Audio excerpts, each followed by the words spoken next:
राम राम राम सर्वेभ्यः. Shall we start with the Guru Shloka and then move on to 11th Shloka? Okay. Shri Guru Bhyo Namaha. 11th Shloka. Shri Vidya, can you start chanting from 11? Bharati, I put 12. Want 11. We'll start the revision from 11. Shri Vidya will start with the 11th Shloka. Okay, good. Then, any participant you want to recite, you can just raise your hands so that I can call you for revision from 11 to 23, 23rd shloka. Okay? Shri Guru Bhyo Namaha. Ram Ram. You can start. जटालामञ्जीरस्फुरदरुणरत्नांशुनिकरैः निशीदन्ती मध्ये नखरुचिझरीगाङ्गपयसा जगत्त्राणं कर्तुं जननि मम कामाक्षि नियतं तपश्चर्यां धत्ते तव चरणपाथो जयुगली. Okay, good. Anybody has raised the hands? Yes, shall I allow them to talk? Yeah, you can unmute Bharati now. I couldn't see anybody here. Okay. Okay, thank you. Okay, you can unmute them.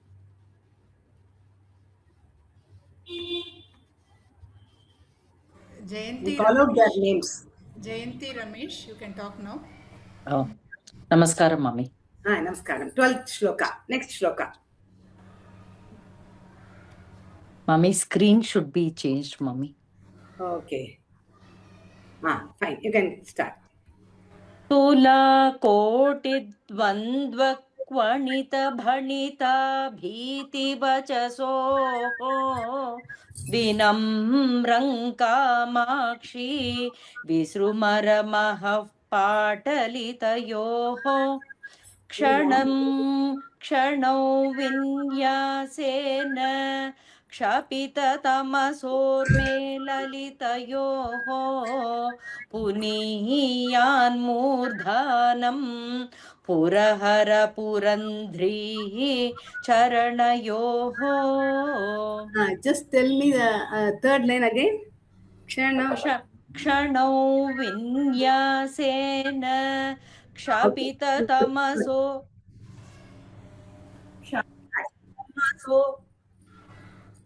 I just want to check that Anuswara connection with Vakara. Yes, Mami. Ya, va, la. There you have to Kshanam Vinyasena. Yes, Mami. Dvitva should come for va. Missed it. Okay. Okay, for Lakara also. For Rakara, it's not like that. Okay. Ya, la, va. For Rakara, you have to tell im only.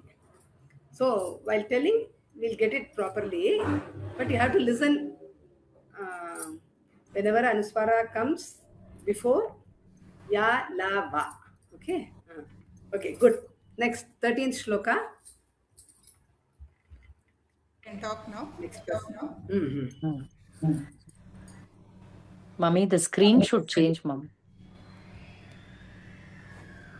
Bhavani druhyetam भवनि बिडितेभ्यो मम मुहुः तमोः व्यामोहेभ्यः तव जननि कामाक्षि चरणौ ययोर्लाक्षाबिन्दुस्फुरधरण स्फुरधरणाद्धूर्जटिजटा कुटी ययोर्लाक्षाबिन्दुस्फुरणधरणाद्धूर्जटिजटा कुटीराशोणाङ्कं वहति वपुरेणाङ्ककलिका.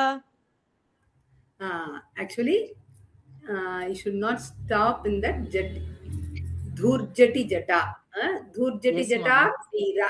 After kutira, you can stop. Okay. Yes, mommy. Okay, go. என்னால breath எடுக்க முடியல அவ்வளோ long. அதுக்காக ரொம்ப பாஸ் விடக்கூடாது. அப்படி பிரெத் எடுக்கிற மாதிரி எடுத்து கண்டினியூ பண்ண ட்ரை பண்ணு. Okay, okay, mommy. I will do it. எல்லாருக்குமே கஷ்டமா தான் இருக்கும். Okay. Okay, okay. Nagarajan, you can talk now. Jayanti Ramesh, you can unmute yourself. Sorry, mute yourself. Jayanti Nagarajan. Namaste, ma'am. Yeah. Ram Ram. पवित्रीकुर्युर्नः पदतलभुवः पाटलरुचः परागास्ते पापप्रशमनधुरीणाः परशिवे कणौ लब्धुं येषां निजशिरसि Kamakshi विवशाः वलन्तो व्यातन्वन्त्यहमहमिकां वासवमुखाः. Good. Next shloka, next participant. Suguna Sharma, you can talk now. Yes, madam. बला कामालाभिर्नखरु रुचिमयेभि परिवृते विनम्रस्वर्णारी विकचचकालाम्बुदकुले स्फुरन्तः Kamakshi स्फुटदलितबन्धूकसुखद. Madam? First two lines, you are doing some few mistakes. Can you repeat once more? Slowly you have to tell. You should not run. Bala, yes, madam. Bala कामालाभिर्नखरुचि मयेभिः परिवृते विनम्रस्वर्णारी विकचकचकालाम्बुदकुले स्फुरन्तः Kamakshi स्फुटिदलितबन्धूकसुहृदस्तटिल्लेखायन्ते तव चरणपाथोजकिरणाः. Wherever we are giving pass, if you try to give pass over there, you need not stop at any other places where it should not be given. Pass should not be given. In some places, wherever pass Okay, should madam. not, Okay. you should not give that pass. Wherever, like while teaching, no, we are giving pass at some places. At those places, it is allowed. Yes, okay. ma'am. Okay, right. I have to read Okay, slowly. okay, madam. Right. Next participant. Saraswati Okay, madam. Balachandran. Ram Ram मामी Ram. चलो. सरागस्वद्वेष प्रसरमरस प्रसिमरसरोजे प्रतिदिनं निसर्गादाक्रामन् विभुतजनमूर्धानमधिकं कथं कारं मातः कथय पदपद्मस्तव सतां लतानां कामाक्षी प्रकटयति कैवल्यसरणिम्. That Kamakshi should not pull on. Okay, Kamakshi. There you have to cut. It's a raswa. Latanang Kamakshi. You should try to tell like.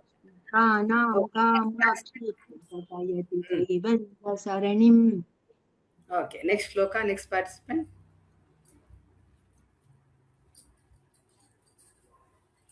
Jayanti Nagarajan.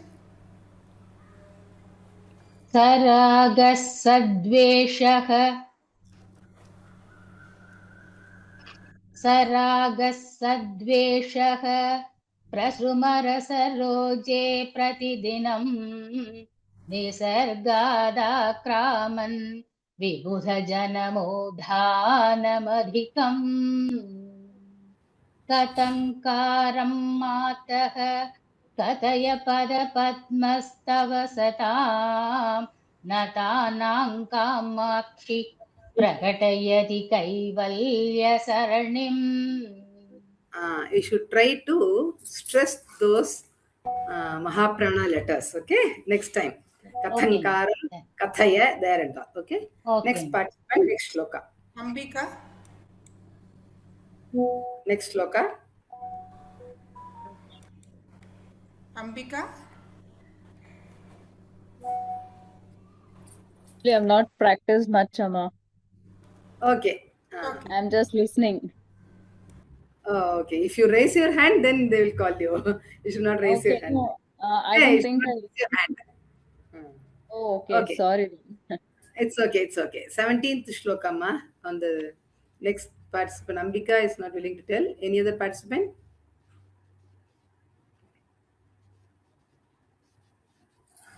Anuradha Kannan.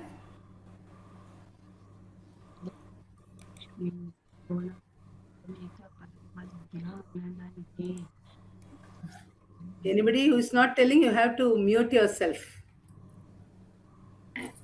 Madam, shall I chant the sloka?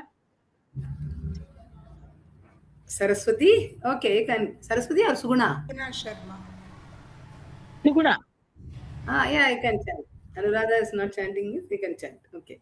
Yepa Lakshmi Sono Janita Paramagnan Nalani Vikasavya Sangaha Viphalita Jagajjagarima Manah Purvadrim Me Tilakayatu Kamakshita Tamaskanda Drohi Tavacharna Patho Jamarmanaha.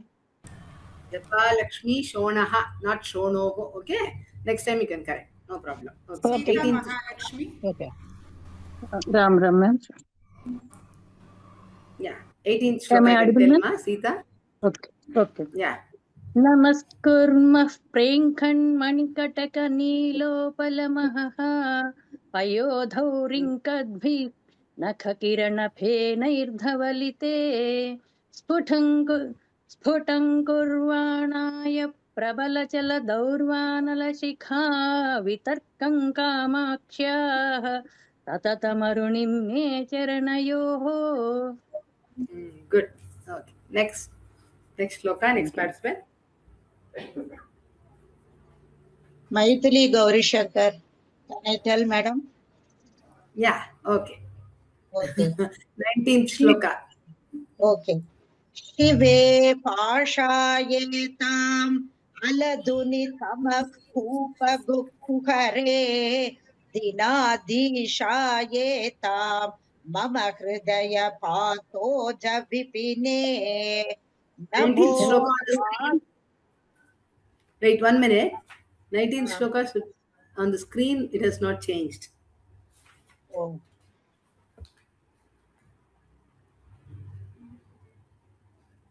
Bharati?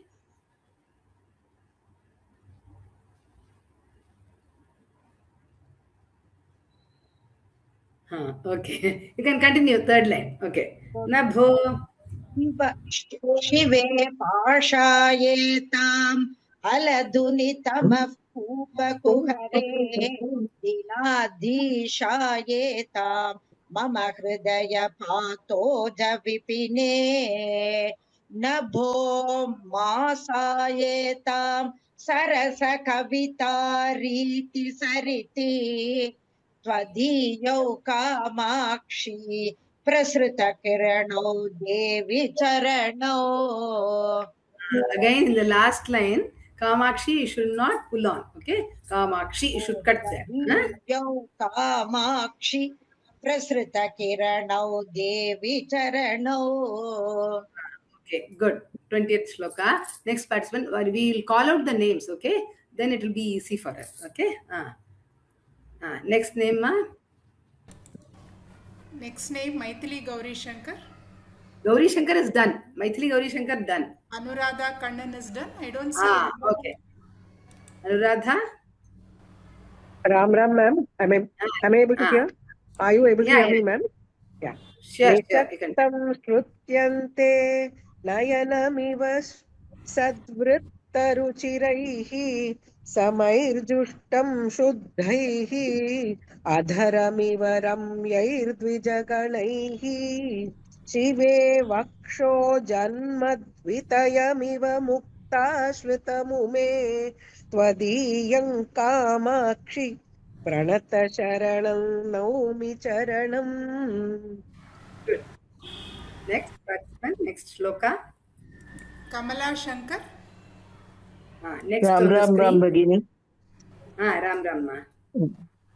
नमस्या संसज्जन्नमुचि परिपन्थि प्रणयिनी Nisarga प्रेङ्कोल Kural कुलकालाहि शबले नखच्छाया दुग्धोदधिपयसि ते वैद्रुमरुचां प्रचारं Kamakshi प्रचुरयति पादाब्जसुषमा. Good. After you tell now, everybody, Anuradha, I think you have not muted yourself. Thank you, ma'am. Okay. You finish, you all have to mute yourself. Okay, 22nd shloka, next Manaja participant. Shankar. Yes, ma'am. Can you hear me, ma'am? Namaskar. Sure. कदा दूरीकर्तुं कटुदुरितकाकोलजनितं महान्तं सन्तापं मदनपरिपन्थिप्रियतमे क्षणात्ते Kamakshi त्रिभुवनपरितापहरणे पटीयां संलप्स्ये पदकमलसेवामृतरसम्. Very good. Sevamritarasam, there you should not put any im there. Sevamritarasam, it's not Sevamritarasam, okay? Okay, ma'am. Sevamritarasam, good. 23. Thank you. Next participant, 23rd shloka. Saraswati Balachandra.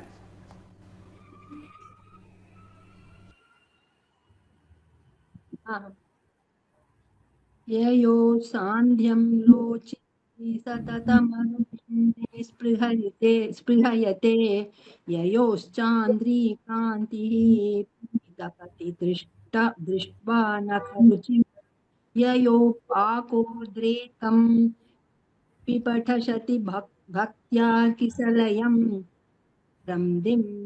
मृद्दिं न कः कामाक्ष्या मनसि चरणौ तौ तु महे. New slogan, no, not very clear. Okay, no problem. Vanaja, can you try? Only one participant, again the same shloka. Next shloka is the new shloka. Yes, ma'am. Vanaja, slowly. ययोस्तान्द्यं रोचिः सततमरुणिम्ने स्पृहयते ययोश्चान्द्रीकान्तिः परितपति दृष्ट्वा नखरुचिं ययोः पाकोद्रेकं पिपटिषति भक्त्या किसलयं मृधिं न कामाक्ष्याः मनसि चरणौ तौ तनुमहे. Okay, good. Thank you. We'll move on to the new shloka, 24th shloka. Okay. Srividya, can you repeat, ma? Jagannedam. Jagannedam. Nedam.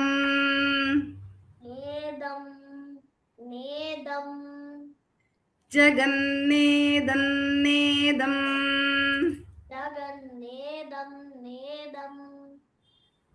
You have to join that. Jagannedam.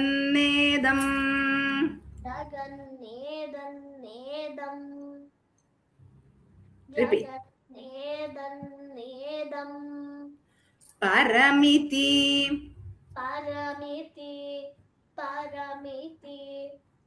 Parityajya.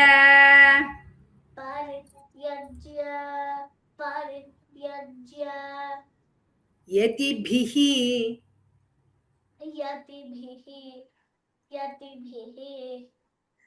Paramiti parityajya yatibhihi.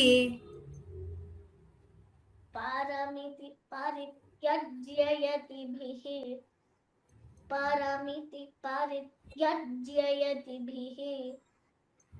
Jagannedam. Paramiti parityajya yatibhihi.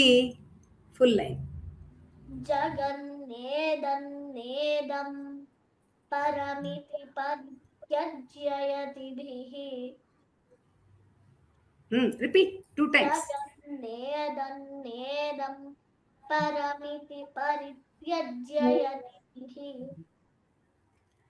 कुशाग्रीयस्वान्तैः कुशाग्रीयस्वान्तैः कुशाग्रीयस्वान्तैः कुशलधिषणैः कुशलधिषणैः कुशलधिषणैः शास्त्रसरणौ शास्त्रसरणौ शास्त्रसरणौ कुशलधिषणैः शास्त्रसरणौ कुशलधिषणैः शास्त्रसरणौ Repeat. कुशलधिषणैः शास्त्रसरणौ कुशाग्रीयस्वान्तैः कुशलधिषणैः शास्त्रसरणौ कुशाग्रीयस्वान्तैः कुशलधिषणैः शास्त्रसरणौ कुशाग्रीयस्वान्तैः कुशलधिषणैः शास्त्रसरणौ. 2 lines I'll combine, again I'll tell. You have to repeat both the lines, okay? Jagannedannedam paramiti parityajya yatiभिः कुशाग्रीयस्वान्तैः कुशलधिषणैः शास्त्रसरणौ जगन्नेदन्नेदं परमिति परित्यज्य यतिभिः कुशाग्रीयस्वान्तैः कुशलधिषणैः शास्त्रसरणौ गवेष्यं कामात्. You have to repeat this the same 2 lines again. Repeat. जगन्नेदन्नेदं परमिति परित्यज्य यतिभिः कुशाग्रीयस्वान्तैः कुशलधिषणैः शास्त्रसरणौ गवेष्यं गवेष्यं कामाक्षि कामाक्षि गवेष्यं कामाक्षि गवेष्यं कामाक्षि ध्रुवं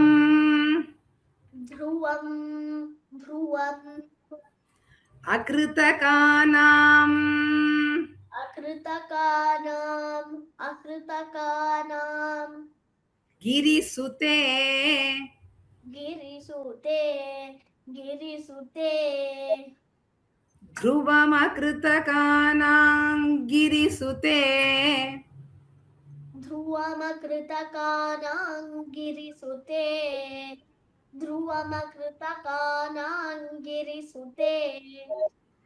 गवेष्यं कामाक्षि ध्रुवमकृतकानां गिरिसुते गवेष्यं कामाक्षि ध्रुवमकृतकानां गिरिसुते गवेष्यं कामाक्षि ध्रुवमकृतकानां गिरिसुते गिरामैदं पर्यं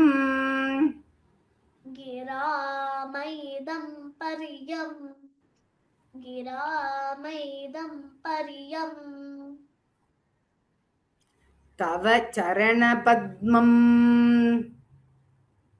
तव चरणपद्मं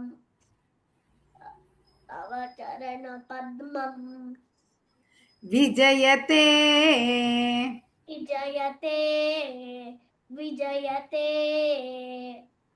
तव चरणपद्मं विजयते तव चरणपद्मं विजयते तव चरण पद्मं विजयते गिरामैदं पर्यं तव चरणपद्मो विजयते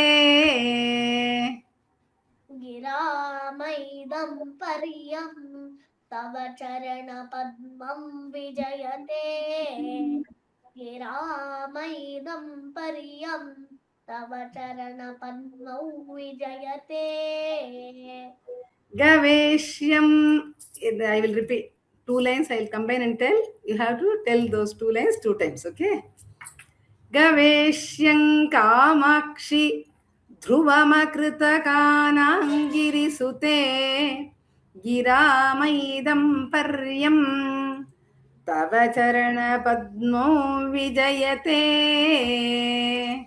गवेष्यं कामाक्षि ध्रुवमकृतकानाङ्गिरिसुते गिरामैदं पर्यं तव चरणपद्मं विजयते Repeat. गवेष्यं कामाक्षि ध्रुवमकृतकानाङ्गिरिसुते गिरामैदं पर्यं तव चरणपद्मं विजयते Padma Vijayate. Okay, good. Saraswati, I think you have to mute yourself. I'm getting some slight disturbance sound. Okay. Bharati, can you recite the full shloka now? जगन्नेदन्नेदं परमिति परित्यज्य यतिभिः कुशाग्रीयस्वान्तैः कुशलधिषणैः शास्त्रसरणौ गवेष्यं कामाक्षि ध्रुवमकृतकानाङ्गिरिसुते गिरामैदं पर्यं तव चरणपद्मौ विजयते Good. Now, neither panelist. Janani can repeat this shloka, same shloka.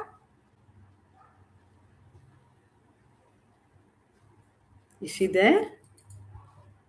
Yeah. जगन्नेदं नेदं परमिति परित्यज्य यतिभिः कुशाग्रीयस्वान्तैः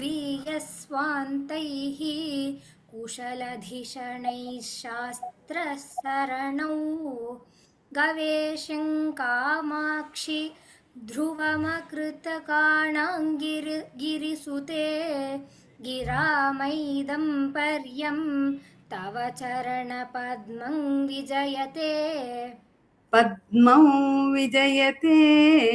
Repeat. पद्मं विजयते Slightly Nasika sound should also come. Charana Padmau Vijayate.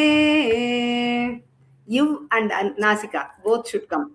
Padmau Vijayate. पद्मं विजयते That's it. You should get one Evo also, one Aninasika sound also. For Ya, La, Va. That's it. Okay? We'll move on to the next shloka. Janani can repeat. 25th shloka.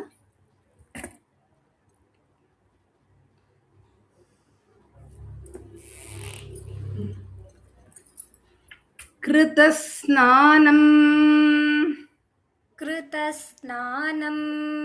कृतस्नानं Shastramrita शास्त्रामृत Sarasi सरसि Kritasnanam Shastramrita Sarasi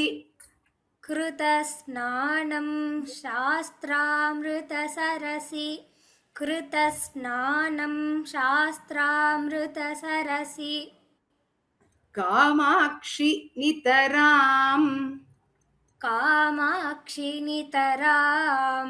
Kamakshi नितराम् Kritasnanam शास्त्रामृतसरसि Kamakshi नितराम् कृतस्नानं शास्त्रामृतसरसि कामाक्षि नितराम् कृतस्नानं शास्त्रामृतसरसि कामाक्षि नितराम्. You want to give a pass after Krudasnanam? You can give a pass. Then you can continue. It will be easy. Okay. Dadhanam. दधानं दधानं वैषद्यं वैषद्यं वैषद्यं दधानौ वैषद्यं दधानौ वैषद्यं दधानौ वैषद्यं कलितरसं कलितरसं कलितरसं आनन्दसुधया आनन्दसुधया आनन्दसुधया कलितरसमानन्दसुधया कलितरसमानन्दसुधया कलितरसमानन्दसुधया दधानौ वैषद्यं कलितरसमानन्दसुधया दधानौ वैषद्यं कलितरसमानन्दसुधया दधानौ वैषद्यं कलितरसमानन्दसुधया. Both the lines combined. Okay. कृतस्नानं शास्त्रामृतसरसि Kamakshi नितराम् दधानं वैषद्यं कलितरसमानन्दसुधया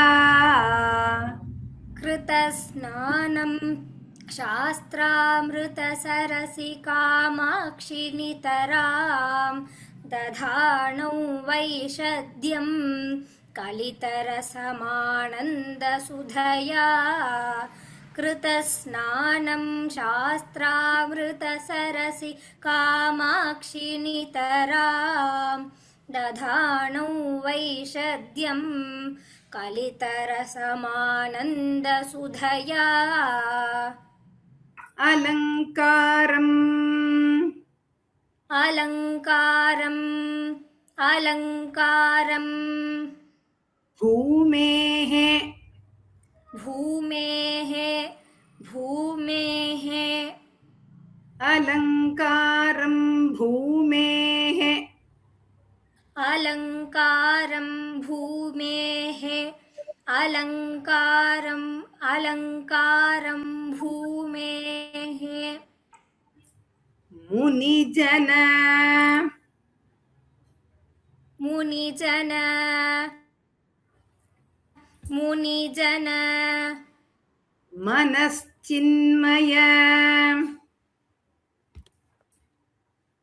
मनश्चिन्मय मनश्चिन्मय मुनिजन मनश्चिन्मय मुनिजन मनश्चिन्मय मुनिजन मनश्चिन्मय महापयोधेः महापयोधेः महापयोधेः मुनिजन मनश्चिन्मय महापयोधेः मुनिजन मनश्चिन्मय महापयोधेः मुनिजन मनश्चिन्मय महापयोधेः अन्तस्थम् अन्तस्थम् अन्तस्थम् पयोधेरन्तस्थम्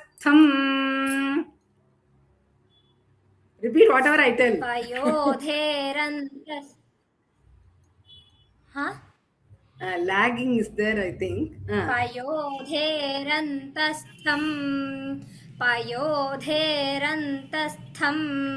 तव चरणरत्नम्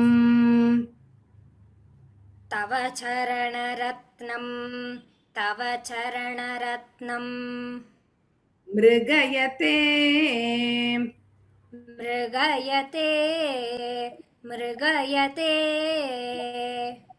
तव चरणरत्नं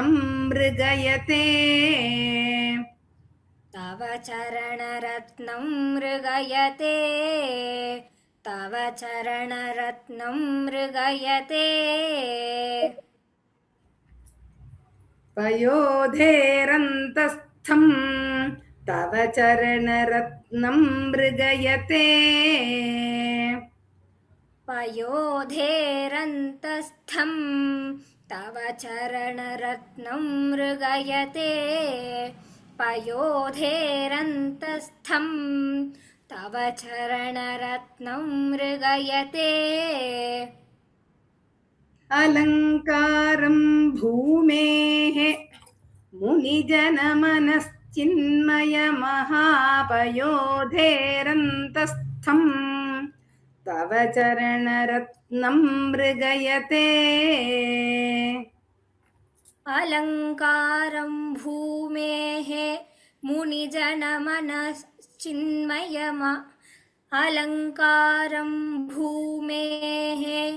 मुनिजनमनश्चिन्मयमहापयोधेरन्तस्थं तव चरणरत्नं मृगयते अलङ्कारं भूमेः मुनिजनमनश्चिन्मयमहापयोधेरन्तस्थं तव चरणरत्नं मृगयते.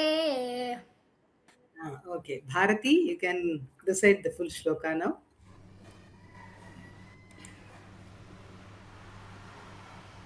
कृतस्नानं शास्त्रामृतसरसिकामाक्षिनितरां दधानं वैषद्यं कलितरसमानन्दसुधया अलङ्कारं भूमेः मुनिजनमनश्चिन्मयमहापयोधेरन्तस्थं तव चरणरत्नं मृगयते. Okay, good. Srividya, you can recite the same shloka. कृतस्नानं शास्त्रामृतसरति कामाक्षिनितरां दधानं वैषद्यं कलितरसमानन्दसुधया अलङ्कारं भूमेः मुनिजनमनश्चिन्मयमहापयोधेरन्तस्थं तव चरणरत्नं मृगयते. Good. You can repeat the next shloka. Okay. मनोगेहे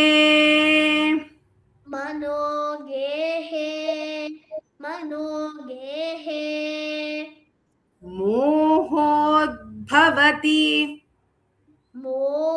one minute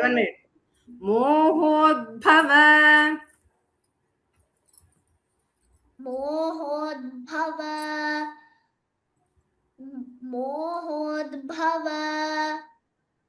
तिमिरपूर्णे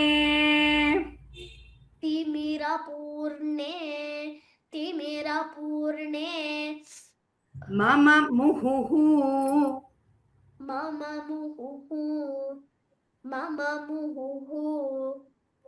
मनोगेहे मोहोद्भवतिमिरपूर्णे मम मुहुः मनोगेहे मोहोद्भवतिमिरपूर्णे मम मुहुः मनोगेहे मोहोद्भवतिमिरपूर्णे मम मुहुः दरिद्राणि दरिद्राणि दरिद्राणि कुर्वन् कुर्वन् कुर्वन् दरिद्राणि कुर्वन् दरिद्राणि कुर्वन् दरिद्राणि कुर्वन् दिनकर दिनकर दिनकर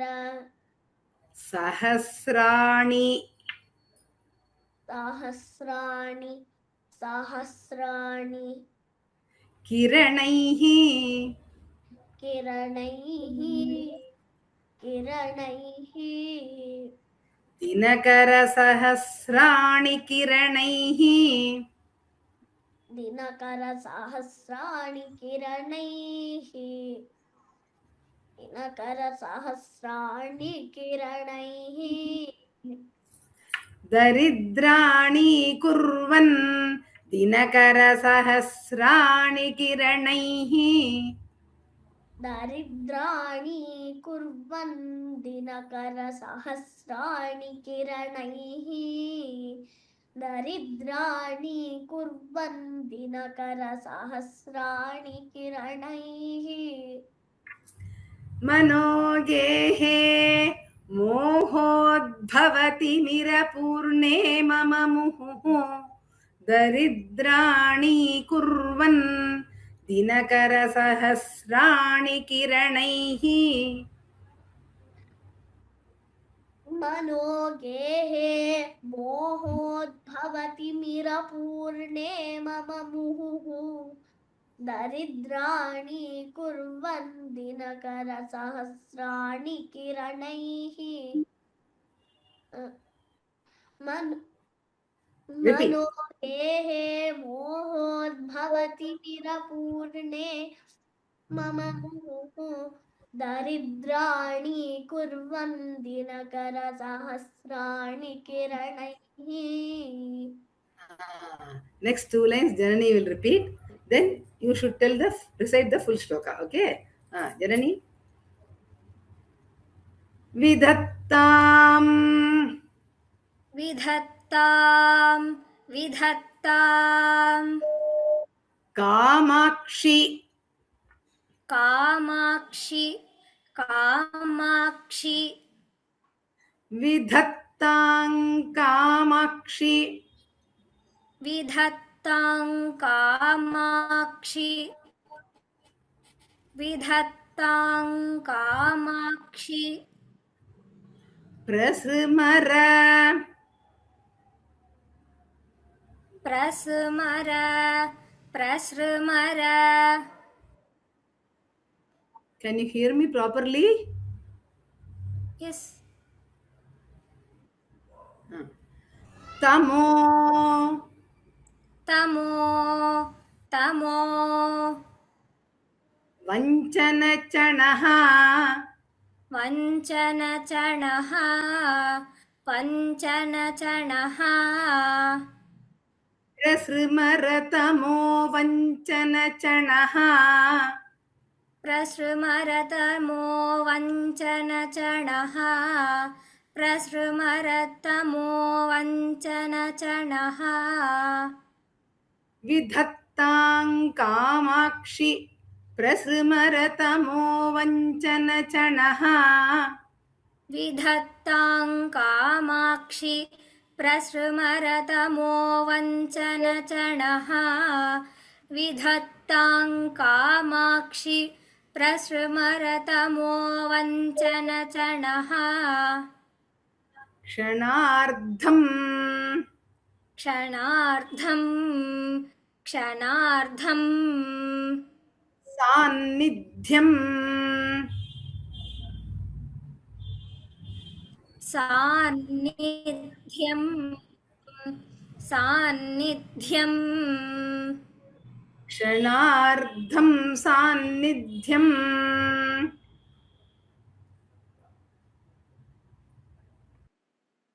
क्षणार्धं सान्निध्यं क्षणार्धं सान्निध्यम्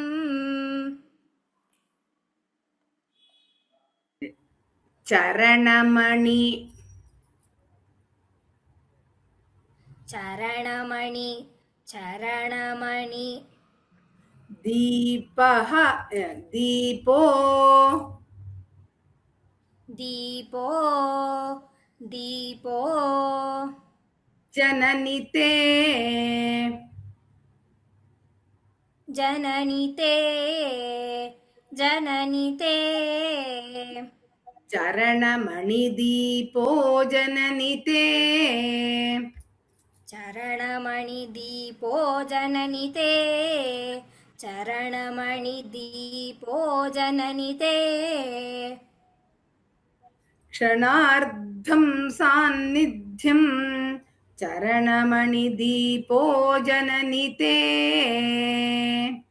क्षणार्धं सान्निध्यं चरणमणिदीपो जननि ते क्षणार्धं सान्निध्यं चरणमणिदीपो जननि ते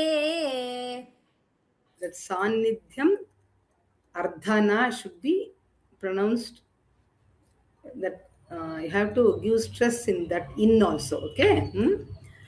Vidhaktang kamakshi prasrumaratamo vanchana chanaha kshanardham sannidhyam charanamani deepo janani te विधत्तां Kamakshi प्रसृमरतमो वञ्चनचणः क्षणार्धं सान्निध्यं चरणमणिदीपो जननि ते विधत्तां कामाक्षि प्रसृमरतमो वञ्चनचणः क्षणार्धं सान्निध्यं चरणमणिदीपो जननि ते. Okay. Now Sri Vidya can recite full shloka. मनोगेहे मोहोद्भवति मिरपूर्णे मम मुहुः दरिद्राणि कुर्वन् दिनकरसहस्राणि किरणैः विधत्तां कामाक्षि प्रसृमरतमो वञ्चनचणः क्षणार्धं सान्निध्यं चरणमणिदीपो जननि ते. Bharati, can you recite once more?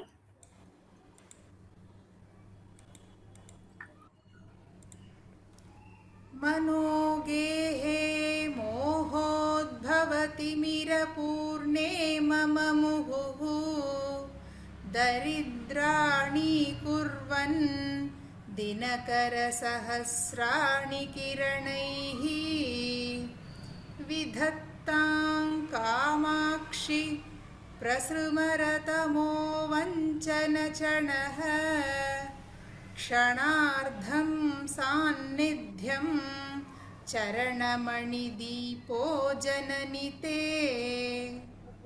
Bharati, you can repeat next shloka. 27. Kavinam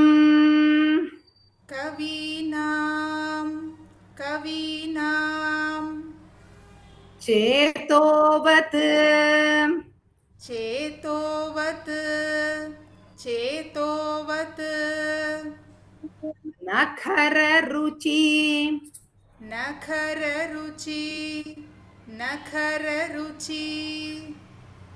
संपर्की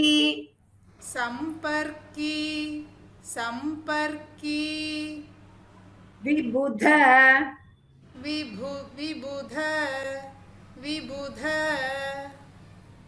कवीनाञ्चेतोवन्नखररुचि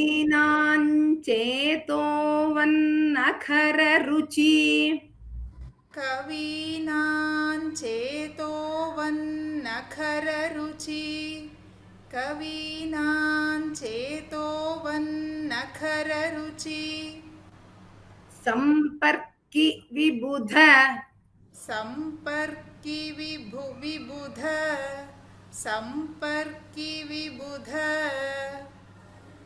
कवीनां चेतोवन्नखररुचि संपर्कि विबुध कवीनां चेतोवन्नखररुचि संपर्कि विबुध कवीनां चेतोवन्नखररुचि संपर्कि विबुध स्रवन्ति स्रवन्ति स्रवन्ति स्रोतोवत् स्रोतोवत् स्रोतोवत्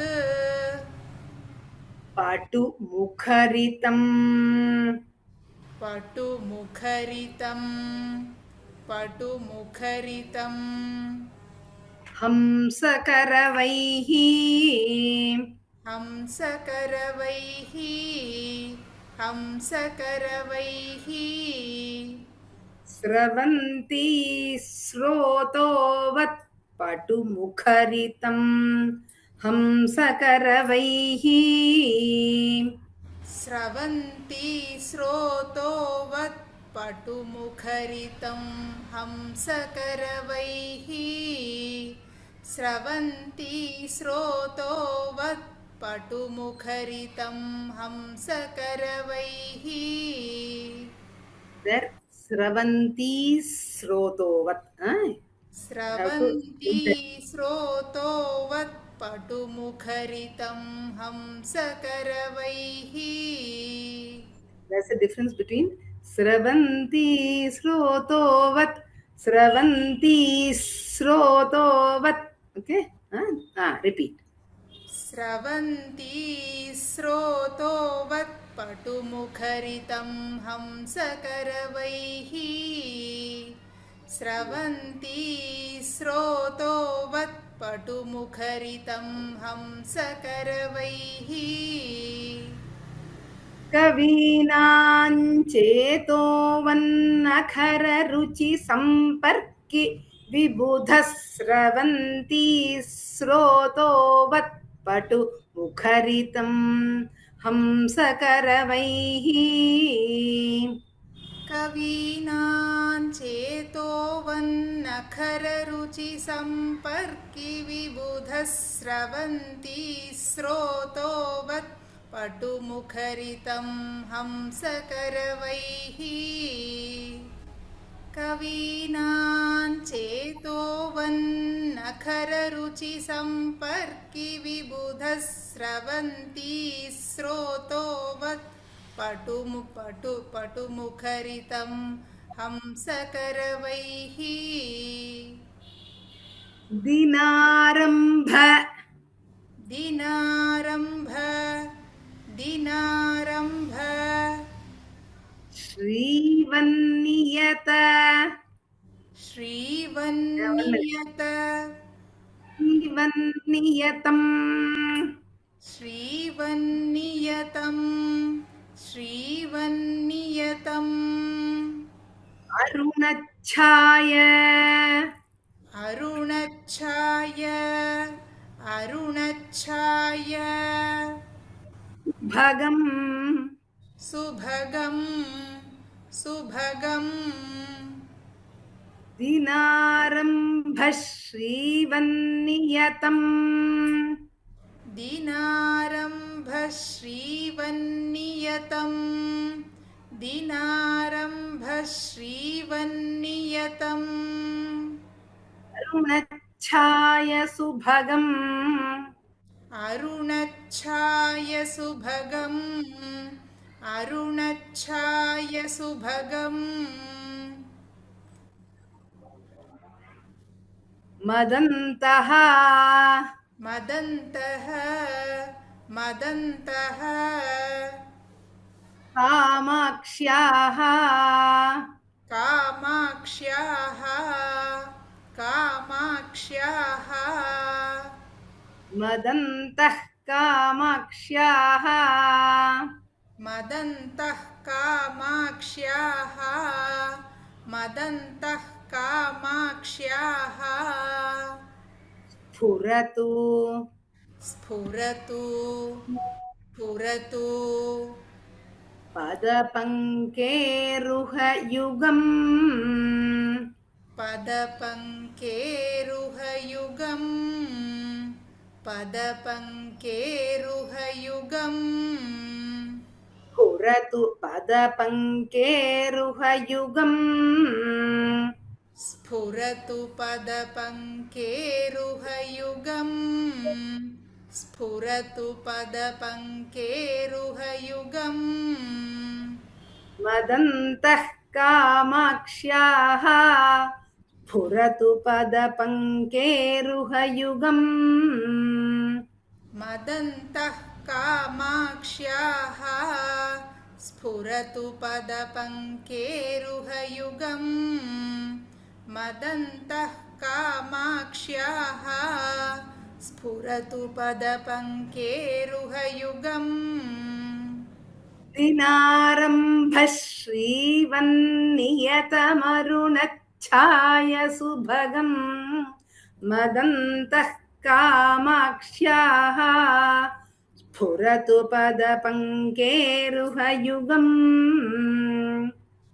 दिनारम्भः श्रीवन्नियतमरुणच्छायसुभगम् मदन्तः कामाक्ष्याः स्फुरतु पदपङ्केरुहयुगम् दिनारम्भः श्रीवन्नियतमरुणच्छायसुभगम् मदन्तः कामाक्ष्याः स्फुरतु पदपङ्केरुहयुगम्. Okay, now I'll ask Srividya to recite the full shloka. Okay, it is slightly difficult. Let us see. Okay. कवीनाञ्चेतो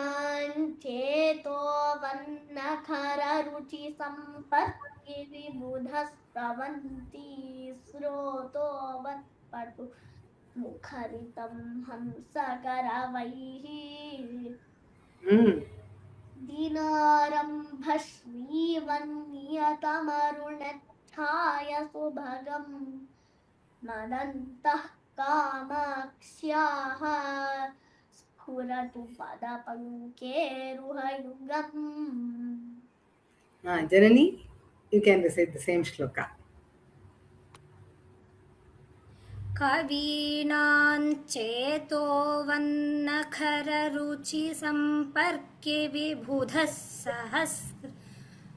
विबुधस्रवन्ति स्रोतोवत्पटुमुखरितं हंसकरवैः दिनारम्भः श्रीवन्नियतमरुणच्छाय सुभगम् मदन्तः कामाक्ष्याः स्फुरतु पदपङ्केरुहयुगम्.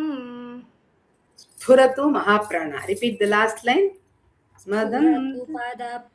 मदन्तः कामाक्ष्याः स्फुरतु पदपङ्केरुहयुगम्. Since these are all slightly difficult shlokas, we'll stop with the with this shloka only. Only 4 shlokas today also. Okay. I'll recite all the four shlokas now once. 24, 25, 26, 27. जगन्नेदन्नेदं परमिति परित्यज्य यतिभिः कुशाग्रीयस्वान्तैः कुशलधिषणैः शास्त्रसरणौ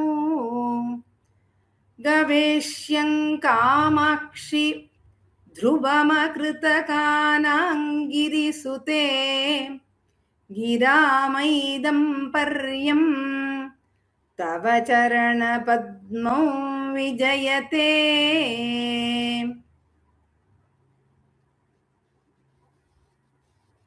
Next slide.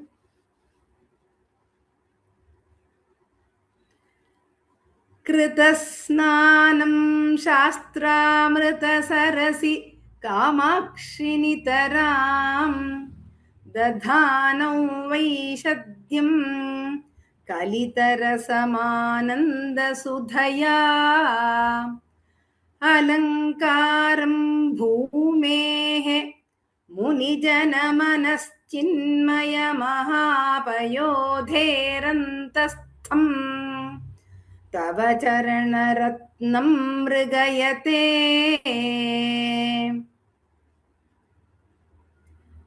मनोगेहे मोहोद्भवति मिरपूर्णे मम मुहुः दरिद्राणि कुर्वन् दिनकरसहस्राणि किरणैः विधत्तां कामाक्षि प्रसृमरतमो वञ्चनचणः क्षणार्धं सान्निध्यं चरणमणिदीपो जननि ते